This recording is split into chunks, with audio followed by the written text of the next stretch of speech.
One of these cooktops gets so hot it glows bright red like the sun. The other one stays cold as ice, and you can literally touch it with your finger if you want. And the weirdest part is, that cold one actually gets your dinner ready first. Walk into a store, and you will see the two look exactly the same. Same black glass, same touchscreen, pretty much the same price. One is called Induction, the other is called infrared, and some folks call it radiant ceramic. They look like twin brothers. Inside, they are complete opposites, and because of this one mix-up, people waste money every single day. I know the question spinning around in your head right now. How does a cold cooktop beat a hotter one? The answer is simple. Induction heats the iron in your pot directly, so about 90 to 95% of its energy goes into the food, while infrared only gets around 60 to 70% there. But here comes the part that gives you chills. A lot of people buy this super fast cooktop and march it right back to the store the next day. Why do they return it? That is the real mystery today. Lay a plastic spatula on one and it melts and stinks, but lay it on the other and it does not even get warm. Your favorite pot in the kitchen might not work at all on this pricey cooktop. And there's a test to figure all this out, and it takes just 5 seconds. I will get to that in a bit, because you really should not buy anything before you know it. If you are the kind of person standing in the store with your phone out, comparing the prices of two models, quietly wondering whether you are about to drop all this money on the wrong thing, then this video is made just for you. Frying eggs on Sunday morning, boiling pasta water at night, stressing over the electric bill in winter, you know all of it. And this is exactly where the store salesman only feeds you stories about features. He quietly hides the physics. And this trick is no accident. Appliance company marketing pages put shiny feature photos up front on purpose, and they bury the real thing. Which cooktop will even recognize your pot, way down at the bottom of the spec sheet. That hidden physics is the real key to saving your money. First, let me clear up the biggest trick of all. The glass on top of both cooktops is not really ordinary glass. It is glass ceramic, often made by the Schott Siren brand. It has one strange property called very low thermal expansion. In plain English, you can heat it up like fire and pour ice-cold water right on top, and it still will not crack. Under this one sheet of glass hide two completely different worlds. One world has fire, the other has invisible magnets. But which world was built for your kitchen? To understand that, you have to look under the glass. Let's start with infrared. The name sounds super futuristic, but it is really old-school technology in a new wrapper. Inside, there's a metal ribbon coiled in a circle, usually nichrome, or else a gas-filled halogen bulb. When current runs through it, the electrons shove against each other, and that friction is what makes the heat. The element then glows red like the sun, and the temperature climbs all the way up to 1200 degrees Fahrenheit. The whole thing looks a lot like that red eye from the movies, the eye of Sauron, staring right at you. And this is where the main point of my story today comes in. Infrared works through a bunch of middlemen. The element heats the glass heats the pot heats the food.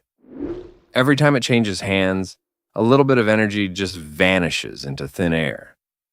Think of it like every middleman skimming his own commission off the money, and the food only gets whatever is left over. This glass then acts like a heat battery, clinging onto the heat.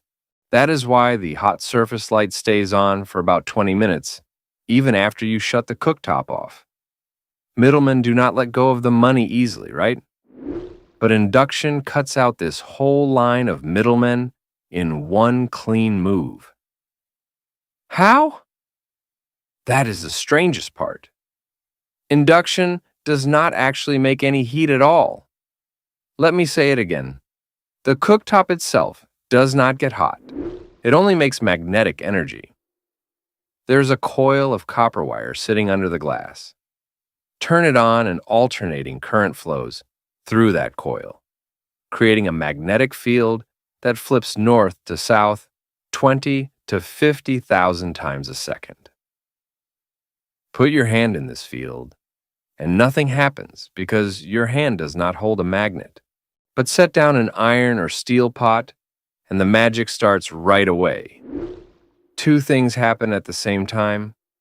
One, swirling currents, the ones known as eddy currents. The shifting magnetic field forces the electrons inside the pot to spin in circles. The metal fights that spinning, and that resistance is what gives birth to heat inside. Two, hysteresis, which means the tiny magnetic bits inside the iron flip thousands of times a second and give off even more extra heat. So what is the result? The cooktop is cold, the glass is cold, and only the pot is burning hot. There are no middlemen here. The energy goes straight from the grid and shakes hands directly with the metal of your pot.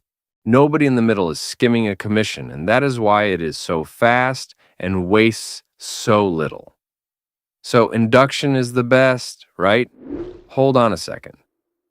Now let's look at the numbers, because in the kitchen it is not about pretty stories, it is about speed. Infrared spreads heat all around, some goes up, and the rest just warms up the air in your kitchen.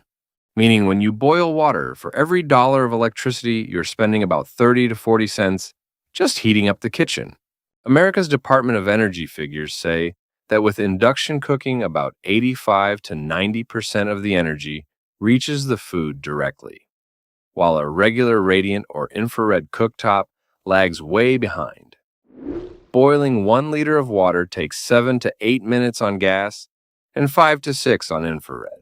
Induction is so fast that with liquids, it often leaves even the microwave behind.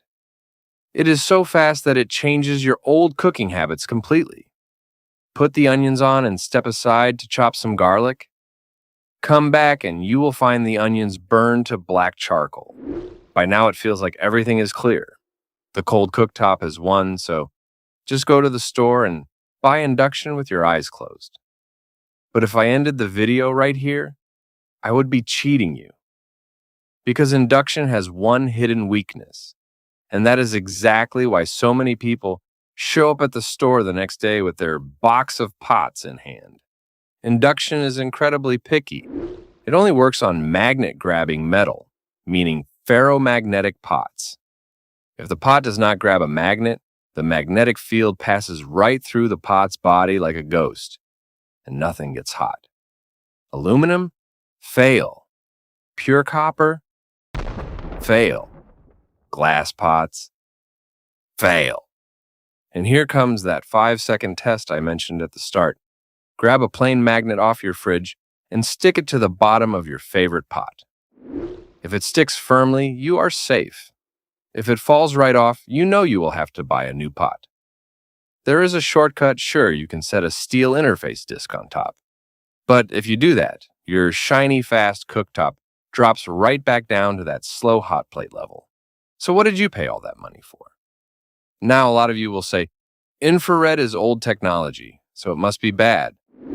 That sounds about right, but the reality is the complete opposite. Infrared does not care one bit what kind of pot you put on it. A clay pot with some curry? Works. A cheap aluminum nonstick? Works. A glass dish from the 90s? Works. The glass gets hot, so whatever you set on top of it gets hot too. This is where infrared is really strong. Here's the funny part. The modern-looking induction is the fussiest one of all, while the old-fashioned-looking infrared quietly accepts everybody's pots. Now let me talk about the danger. Because this game of holding on to heat is no joke at all. Even after you turn infrared off, the glass can stay at 700 degrees Fahrenheit, which is about 370 degrees Celsius. A kid's curious hand, a kitchen rag, left there by mistake, all of it is at risk then. And if a sugary sauce or jam drips onto the hot glass, it caramelizes and sticks to the glass right away. And later, you have to scrape it off with a blade. On induction, the moment you lift the pot, the heat stops being made.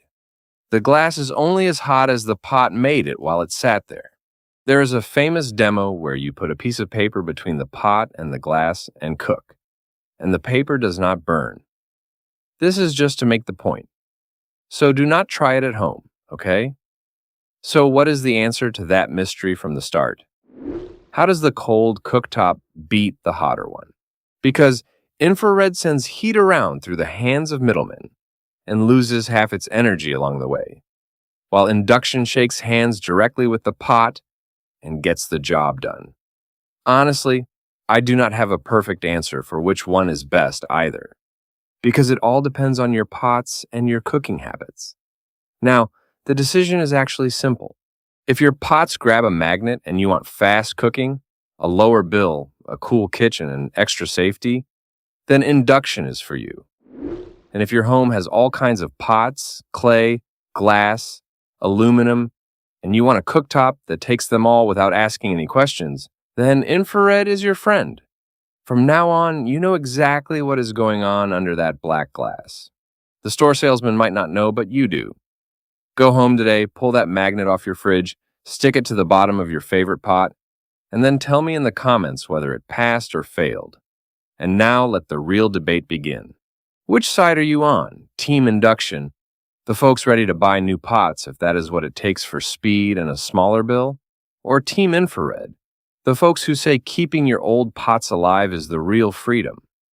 Drop your argument in the comments, and let's see who wins today.